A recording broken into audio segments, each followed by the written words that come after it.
Hello everyone. Today we are going to discuss the second topic of interpretation of statutes, which is classification of statutes in India. आज हम लोग classification of statutes को पढ़ेंगे. Statutes in India are classified by their duration, nature of operation and object. तो अगर duration के हिसाब से देखा जाए तो टेम्प्ररी स्टैट्यूट और परमानेंट स्टैट्यूट के रूप में क्लासिफाई होता है. नेचर ऑफ ऑपरेशन को देखा जाए तो प्रोस्पेक्टिव स्टैट्यूट और रेट्रोस्पेक्टिव स्टैट्यूट कहा जाता है इनको.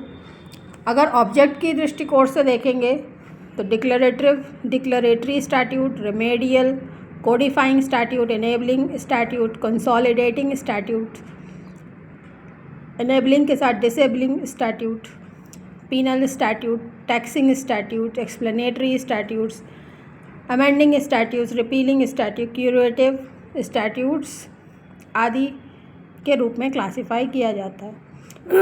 अगर हम मेथड के हिसाब से देखें तो वी हैव मैंडेटरी स्टैट्यूट्स, जिसको कि हम इम्पेरेटिव या ऑब्लिगेटरी स्टैट्यूट भी कहते हैं, और दूसरा इसी में है डायरेक्टरी स्टैट्यूट. तो आइए अब हम इन सब के बारे में थोड़ा थोड़ा डिटेल में पढ़ते हैं. पहला है classification on basis of duration. Duration का मतलब समय से है. इसमें टेम्प्ररी स्टैट्यूट और परमानेंट स्टैट्यूट के रूप में हम इसको क्लासिफाई करते हैं. Statute that provide funding for a specific programme for a set period of time are known as temporary statutes. वो स्टैट्यूट्स जो एक लिमिटेड समय के लिए ही बनाए जाते हैं उनको हम कहते हैं टेम्प्ररी. परमानेंट स्टैट्यूट्स में ये अनलिमिटेड समय के लिए होते हैं या लंबे समय के लिए होते हैं. फॉर एग्जांपल जैसे कि इमरजेंसी स्टैट्यूट्स, नेचुरल डिज़ास्टर को लेके, ट्रांसफ़र ऑफ प्रॉपर्टी को लेके, BNS, PNSS आदि आदि. A temporary statute is one where a period of operation or validity has been fixed by statute itself. Temporary statute में जो पीरियड ऑफ ऑपरेशन है या वो कब तक लागू रहेगा ये स्टैट्यूट में खुद ही फिक्स होता है. Such an act continues in force unless repealed earlier. ये एक्ट तब तक लागू रहता है जब तक कि ये पहले ही रिपील ना कर लिया जाए या वापस ना ले लिया जाए. Until the time so fix, नहीं तो ये तब तक लागू रहेगा जब तक कि इसका टाइम फिक्स किया गया है. After the expiry of the act, if the legislature wishes to continue it, अगर एक्ट एक्सपायर हो जाता है और लेजिस्लेचर ऐसा चाहता है कि ये कंटिन्यू रहे तो a new enactment is required. फिर एक नया एनैक्टमेंट रिक्वायर्ड होता है. The finance act is temporary act and is required to be passed every year. Finance act इस प्रकार से हर साल ही पास किया जाता है. यह एक तरह का टेम्प्ररी स्टैट्यूट है.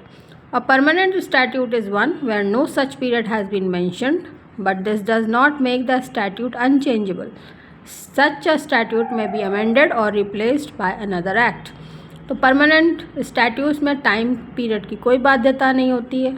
जैसा कि मैंने अभी बताया BNS, BNSS जो कि लंबे समय तक कार्यरत रहते हैं, लेकिन इसका अर्थ ये नहीं समझना चाहिए कि इनको बदला नहीं जा सकता. इनको बदला जा सकता है, अमेंड किया जा सकता है या किसी अन्य एक्ट के द्वारा रिप्लेस किया जा सकता है. तो ये था हमारा classification on basis of duration. जो दूसरा क्लासिफिकेशन है that is with reference to method. Method में मैंडेटरी होता है या डायरेक्टरी होता है. मैंडेटरी को हम इम्पेरेटिव या ऑब्लिगेटरी स्टैट्यूट भी कहते हैं और डायरेक्टरी को हम परमिसिव स्टैट्यूट भी कहते हैं. A mandatory statute is one which compels performance of certain things और compels that a certain thing must be done in a certain manner और फॉर्म. मैंडेटरी स्टैट्यूट वो होता है जिसमें कि किसी एक स्पेसिफिक परफॉर्मेंस को ज़ोर दे करके करवाया जाता है और किसी एक पर्टिकुलर तरह से ही करना है, एक सर्टन मैनर में करना है, ये भी स्पष्टतः कहा जाता है. उसी के अगेंस्ट में डायरेक्टरी स्टैट्यूट मेयरली डायरेक्ट्स और permits a thing to be done without compelling its performance. Directory में डायरेक्शन दे दिए जाते हैं, कोई कंपल्जन नहीं होता है. अब इसको थोड़ा और समझते हैं. जब हम मैंडेटरी की बात करते हैं तो यहाँ पे शैल का यूज़ करा जाता है ताकि क्लियर रिक्वायरमेंट को बताया जा सके. फॉर एग्जांपल जो एक्ट्स हैं, child labour prohibition and regulation act, motor vehicles act, companies act, prevention of food adulteration, Indian registration act आदि आदि। डायरेक्टरी स्टैट्यूट में हम एग्जांपल ले सकते हैं accessibility for people with disabilities, जो दिव्यांग लोग हैं उनको पब्लिक प्लेसेस पे एसेसिबिलिटी हो, प्रोफेशनल ड्रेस कोड हो, वेस्ट की रिसाइकलिंग आदि हो। इसको लेकर के जो एक्ट्स बनाए जाते हैं उनको हम डायरेक्टरी की कैटेगरी में रखते हैं। नेचर ऑफ ऑपरेशन के हिसाब से हम प्रोस्पेक्टिव और रेट्रोस्पेक्टिव एक्ट की बात करते हैं। तो प्रोस्पेक्टिव स्टैट्यूट्स वो होते हैं जो आगे के समय में उपयोगी होते हैं, और रेट्रोस्पेक्टिव स्टैट्यूट्स वो होते हैं जो कि पीछे जाकर के भी लागू किए जा सकते हो। इस बारे में the Supreme Court of India has consistently held that statutes are presumed to operate prospectively unless there is a clear legislative intention to give the statute retrospective effect। तो सुप्रीम कोर्ट ने क्लियरली ये mention किया है कि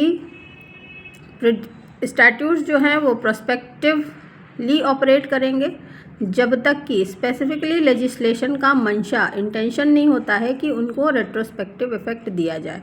In Govind Das versus Income Tax Officer, the court emphasized that retrospective operation should not be presumed unless the legislature explicitly indicates such an intention। तो इस case में court ने विशेष तौर से कहा कि रेट्रोस्पेक्टिव ऑपरेशन नहीं होना चाहिए जब तक कि लेजिस्लेचर क्लियरली इस बात को मेंशन ना करे। जो आखिरी हिस्सा है that is classification with respect to object, उसमें बहुत सारे स्टैट्यूट डिस्कस करने, उसको हम नेक्स्ट वीडियो में लेंगे। अभी के लिए keep learning, bye bye for now.